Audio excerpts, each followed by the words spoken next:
Welcome, everyone. We're back. We interviewed Dorian Gray earlier, who I didn't know was going to be here tonight. But they're a great band. So we're sitting here with, please introduce yourself, sir, the man of the evening. My name is Steve Hadchuk. I'm from Mindset X. I wasn't sure how to say your last name properly. So sometimes I forget, too, so don't feel too bad. So we're excited to be here tonight, and we actually have not seen you live yet, so this will be really cool. You have not. It's definitely a different experience from the CD, I can tell you that. Yeah, cool. Yeah, we have several of your tracks in rotation on IPMNation.com and on the Planet as well. So, yep, cool. You guys playing Snake Oil tonight? No. No? No. That's my favorite.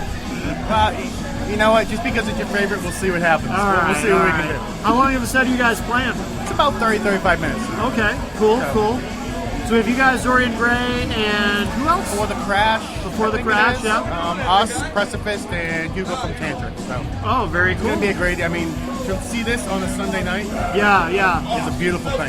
This is a cool room, yep. It is, we're here, it's May 15th on a rainy Sunday here in Hampton, New Hampshire at Wally's Pub. I've never been here before. It's definitely a cool place. Have you guys played here before? I have never stepped in here in my life. Really? This is the first night, Yeah, very cool. And what else is going on in the world of Mindset X? We're basically finishing up the promo CD we're releasing in May. Okay. End of May, actually. So it's got 4 tracks on it of the new material that we're releasing. Okay. And then after that, we're gonna pretty much get that CD everywhere. Yeah. Take $1 for it at that point to try to make some money back and split it back into the full-length album to really release in the summer. Oh, okay. So the tracks on the promo, they're going to be also on the full length? Yeah, they may be a little different, maybe production-wise, but sure. The basic tracks will be the same. Now, why are you doing that's an unusual strategy actually to release kind of officially release a promo CD like that. I know that a lot of musicians now feel that it's important in the internet era to really kind of stay in touch with the fans and constantly be providing new music. Is that why? Is that the reason for this approach? Or? Yeah, I think the main reason is to really create, gather some new fans from a buzz perspective. Sure. So when the full length does come out, they already know about that. Okay. It's really just pushing the music. I mean, we're pretty well known for recording too many albums in too little time, and this is probably no exception to that. I think we grow as a band rather quickly, which is probably a good thing. So we really want to kind of push the newest stuff as quickly and as broad as possible. You guys are remarkably prolific, as you just alluded to. How many albums have you guys put out? It's a disease, actually. I think it probably has some sort of name in there. We don't include the first one. The first record we did as a band was actually a record called Statecraft. Okay. It was a kind of Rush-like conceptual piece. Really yeah. We weren't really good at recording. We just got together as a band, which in one sense was great because the music was raw and emotional because it was, all kind of 3 new members kind of going at it and seeing what comes out. Sure. The recording sucked. So we weren't very happy with that, so we kind of wiped that off the map. So if you exclude that, I think we have 3 full lengths. Okay. And a couple of random EPs just scattered about. Okay. So it's quite a bit of music. And how long have you guys been around? About 6 years. Okay. So, and you're you're signed to Transit Music Group, correct? We are. Transit's a great label. Probably one of the only labels, or the only ones I become in contact with that actually gives a shit about the music and not the dollar signs that go with it. Yeah. Though we understand it's a business at the same time, and we definitely want to live off it and make money. Hence why probably some of the newer stuff is a little more mainstream than some of the older stuff that we've done. Sure. But Dave's a great guy. Great guy. Dave Robert, it's just he cares about the bands. Yeah. And that is more important than really anything. Yeah. Can you expand on that a little bit? In what way, when you say, he cares about the bands and the music more than the money, what do you mean by that? I mean, for example, he's here tonight. Yes. And he's sitting by the mixing board, kind of watching every little band that comes up and cheering for every band that comes off that stage. And, just the love for it. I mean, he's got a genuine love for the music. It's not, can this make me a boatload of money? Sure. Is this band good? Are they good? Do they deserve to be, with me, and can I help them out in any way? And that's, how often do you see that nowadays? I mean, true. Nowadays, did you sell 10,000 copies? If not, go F yourself. Right. He's so, look at him now, he's got that big smile on his face, and he's kind of he's watching the changeover and doing his thing. And you really can't ask for more of a passion than that. And basically, as a band, what we're about is obviously we want to live off it, so we have the business aspects to go with it. Yeah. At the same time, it's passion, man. It's all about playing your music and playing what you're trying to say to the audience, and whether they agree with it or not, it really doesn't matter. It's about getting on that stage and rocking the fuck out and do what you're gonna do. So. Absolutely. How do you? And I know I asked Adam this on Local Outbreak, but how do you define your sound? Because you guys are unique. You're not easy to categorize necessarily. I mean, obviously it's rock, and it's a little bit heavy at times and a little bit prog at times. But how do you describe it? It really depends on the album. I would say if I had to put a stigma line to it, it's alternative hard rock, if you want to go with a bass line kind of thing. Yeah. We have a tendency as a band to write a really straightforward song and then have some left-hand turn. Sure, yeah. And that's what Mindset X does. I mean, that's what we've always done is, the bridge would just be completely off. It would be it would be a different song within the song. Sure. We've learned from that a little bit, to be honest with you. Whether that was a good thing or a bad thing, I think we've taken that and we really want to concise what we want to say in a shorter time without stopping. You know what I mean? So we're defining the music as we move along, and I think we're at a really, really cool point right now that we know exactly what Mindset X is. Yeah, absolutely. Do you guys play out a lot right now, or are you more focused on recording? It's about 50-50. I think we're still playing out, 2 to 3, 4 times a month. Yeah.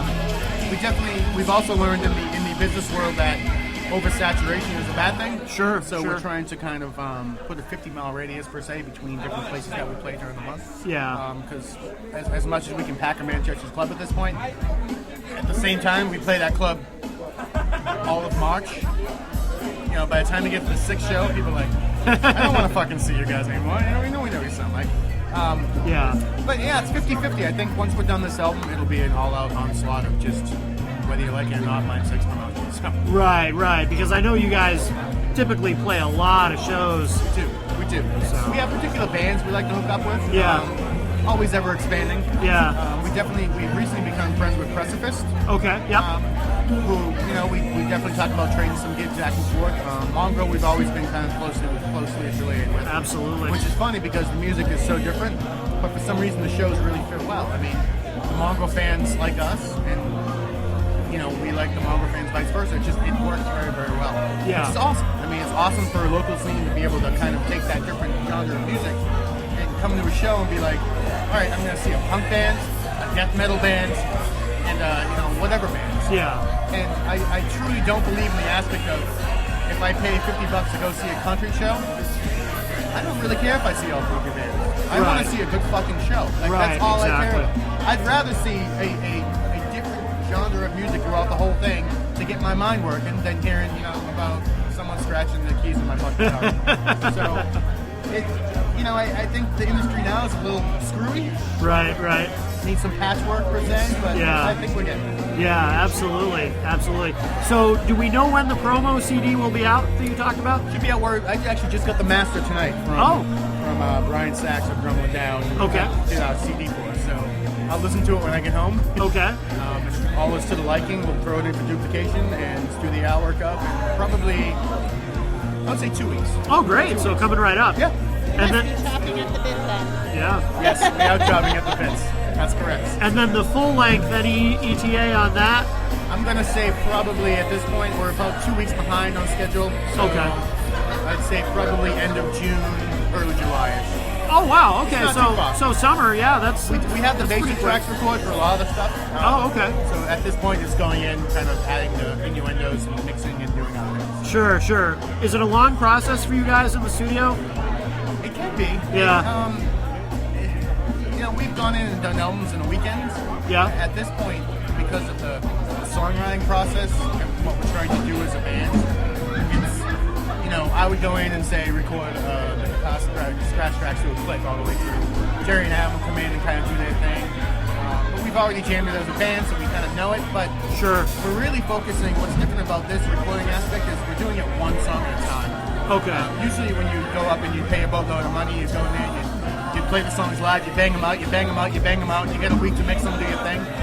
Because we know Brian so well and become really good friends with him and worked out out some really good payment plans. Yeah, good. We have the tendency now to kind of go in and record the song, mix the song, do the final mix on the song, bring it home, listen to it. If we like it, great. If we don't, go back, do it again. Yeah. So it's a one-song process at this point. And then once the album's done, we'll go back, listen to it as a whole, make sure everything's kosher as far as levels, the guitar sounds, and all that stuff. Yeah.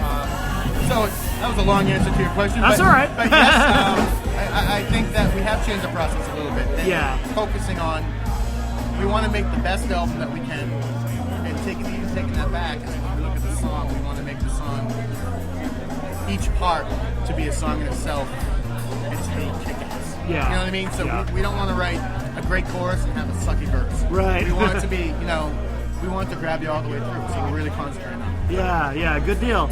And mindsetx.com, is that the best place to find you guys online? Yes. Okay. I actually went on Facebook today. We do have Facebook/MindsetX. Okay. But I haven't used it in a while because we've been using the Street Team page on Facebook. So I actually logged in this morning, maybe late last night, and I had like 300-something friend requests. Yeah. I'm like, oh shit. I should probably pay attention to this. Right, so right. We're definitely, the MindsetX Facebook page will definitely be something in the future that, we can post. You can just post it to Twitter, link to that, and kind of Yeah. do things. But mindsetx.com, everything is there, all the show dates, music samples, everything else. So. Very cool. Well, Steve, we're looking forward to finally hearing you guys live tonight. Cool, can't wait to play. And we are on live, so anybody within the area, come on down to Wally's Pub.